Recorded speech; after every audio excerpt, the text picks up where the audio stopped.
this is Heaven Homes, and Heaven Homes is an idea which was birthed as a result of wanting children to experience childhood in a loving and nurturing environment.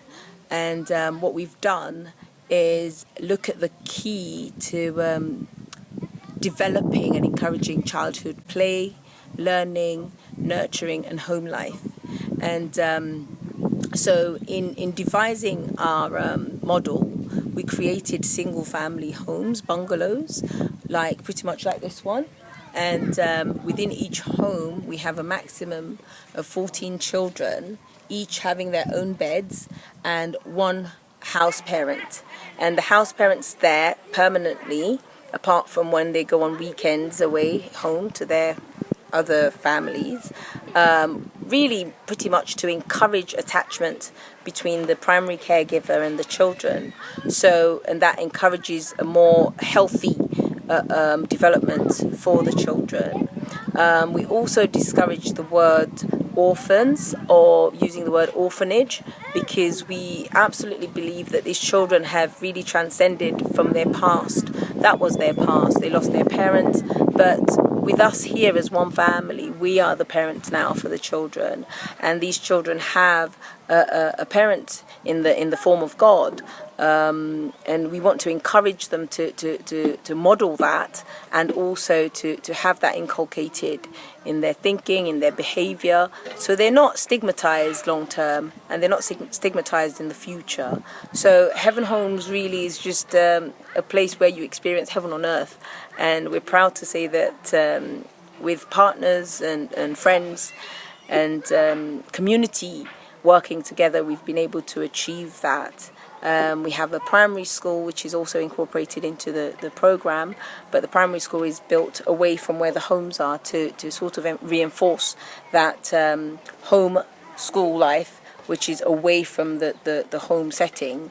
And the primary school is completely free, and to date we have 160 children enrolled, and we provide their uniforms, we provide their books, their textbooks, every learning material that they need. We provide that, just to ensure that we promote learning and access to quality education within the community that we work in. And hopefully in the long term we expect that our project will be modelled throughout Sierra Leone and also in other countries in Africa and overseas. So how do you get your funding? Well, funding is very complicated. It's a very complicated thing. Firstly, I was the first investor in the program, because obviously whatever you need to do, whatever your vision is, you have to be the first person investing in that. And so when I worked in the UK, I used to send a proportion of my earnings to the project, and in addition to that, family and friends have also donated on a monthly basis to our project.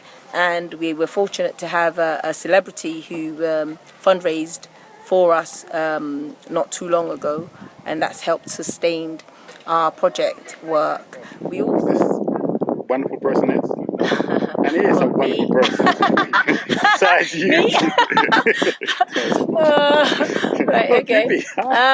Well, it was Idris Elba. To give what you can. He contributed. He did a fundraising which was run with Omaze in the States, and this was I believe it was 8 or 9 different charities that were fundraised for, and when they did the Star Trek movie, so there was a lot of breakdancing, but eventually it was a competition that was run all throughout the States and overseas, and people just bought tickets or bought a chance to win a place on a walk-on role, and also other prizes, and that raised a lot of money to help us go through and keep our project running for the past 10 months. We also encourage people that donate in kind, so it might not necessarily be a monetary donation, but things like clothes and shoes and books and toys and food, that also reduces our day-to-day running costs and encourages other people really to know and walk that giving lifestyle. In regards to the tragedy that happened, this this rainy season, and obviously a lot of folks lost their lives. Most of the kids here are kids from the Ebola crisis. Do you have any kids who From the mudslide? yeah, from the mudslide or from the tragedy that happened in regards to the flooding and so on? We don't currently have any children in Heaven Homes from the mudslides. However, we're working very closely with the Department of Social Welfare, who at the present time doing assessments of the survivors to ascertain those that genuinely have been orphaned in the tragedy. So what we've done, we've given them our commitment to take on 10 children who, after their assessment, have proven and they verified that they've been orphaned from the disaster, because at Heaven Homes we provide long-term care. We don't provide interim care, mainly because of certain psychological trauma that in itself can cause. I always make the example of, I don't have anything against adoptions. They're great in certain circumstances. But then what normally we don't consider is the children that are left behind, the questions that they have as to why was I left behind, or why not me? Am I not good enough? So that, if it's not managed properly, can cause more damage than good. So what we do is, when all else has failed, we will then go in and rescue and take on care of that child. So we're waiting for children to be placed, but we've given the offer and that's been considered. But they know nothing really about the like you said, that's not the case at all. I know. And then they hear about the our kids, the youth. So though I'm here as a businessman and as an entrepreneur, another aspect as a psychologist.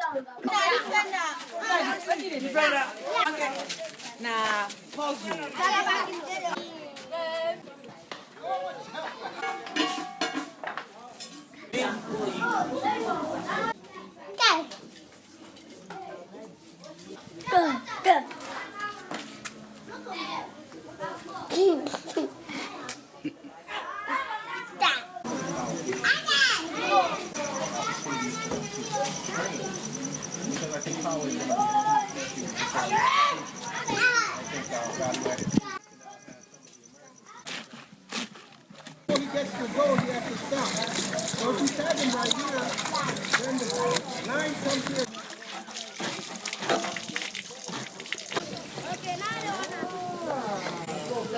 Same thing, I like to give, scramble and just grab some other stuff. They're always hurting themselves, Band-Aids.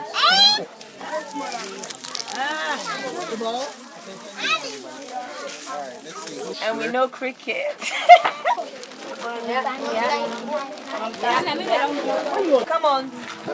Come.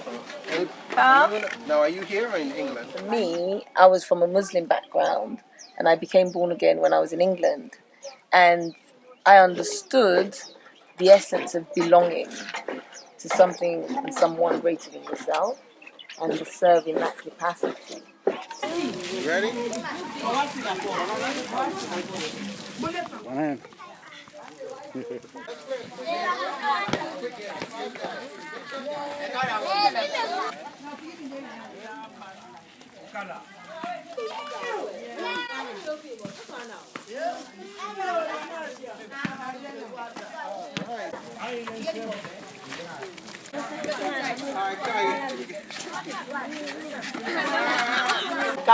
But the solution that you guys are going to solve, you guys are the next generation that will solve the solution. We are the solution to pollution.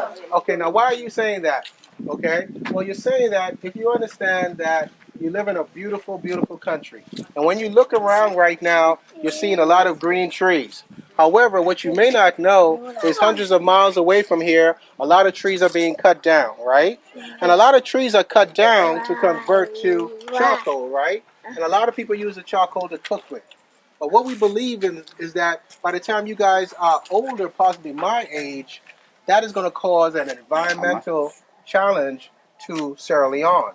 As we continue to cut down trees, the rains that came with this rainy season, they have nothing to stop the flow of the flood. So we believe that you guys are going to be the solution to come up with innovative ideas of how to use renewable energy, alternative energy, to solve some of the problems in regards to power and fuel that Sierra Leone is experiencing. So that's why we're saying you guys are the solution to pollution. Because as you cut down the trees and you convert them to charcoal, what happens in regards to the smoke? It's pollution. And the smoke goes where? It goes up in the sky. So it creates air pollution, Yeah, pollution. right? And do you know that with all of the wood that's being cut down and converted to charcoal, you can actually see the smoke all the way up in space. That is so many millions of people that's cutting down trees and converting it to charcoal. But we understand that the people need the charcoal to cook it. But there are other solutions. We have solutions to pollution. Thanks a lot for being so gracious and welcoming us. And we Thank you, Auntie. Thank you. Thank you. Thank you too. We're ready. 2, 3. We have solutions to pollution. That one was better.